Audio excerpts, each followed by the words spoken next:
Welcome to the Hojo on Architecture podcast. Climate Responsive Architecture, Chapter 2, Climate Crisis in Data. The climate crisis, in essence, constitutes the overarching term for global warming and climate change, particularly denoting the large-scale adverse transformations induced by human activity since the Industrial Revolution.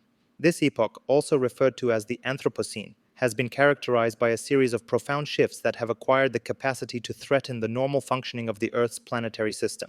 Several critical data sets provide a clearer understanding of the severity of the climate crisis. In addition, scholars emphasize that the Anthropocene does not merely represent a scientific designation, but also a cultural and political construct.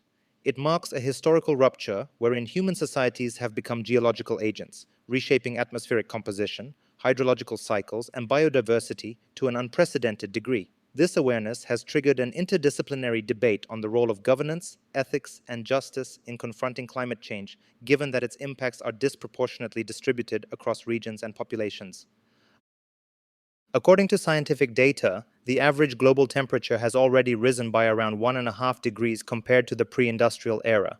Moreover, leading meteorological organizations project a 50% probability that this average will increase by another 1.5 degrees within the next 5 years, with such warming likely to become permanent. International agreements accordingly seek to limit global warming to below a 2-degree rise compared to pre-industrial levels, with the preferable target of maintaining the current 1.5-degree threshold.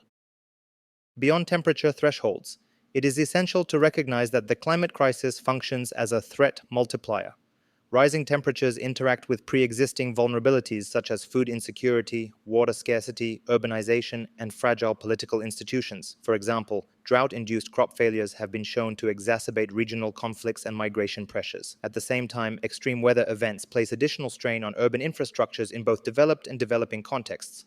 In this sense, the climate crisis is not solely an environmental concern, but a multidimensional challenge spanning security, economics, and public health. Further data indicate that surpassing present-day temperature averages will expose humanity to an array of additional adverse consequences. At 1.5 degrees of further warming, a global drought lasting on average 2 months per year is anticipated, extending to 4 months at 2 degrees and 10 months at 3 degrees. Similarly, it is projected that 4% of all mammalian species will lose half of their habitats at 1.5 degrees of warming, with this figure rising to 8% at 2 degrees and as high as 44% at 3 degrees. Wildfire projections are equally alarming, with increases expected to reach over 40% at 1.5 degrees, 60% at 2 degrees, and almost total likelihood at 3 degrees. These scenarios underscore the urgency of adaptation strategies alongside mitigation efforts.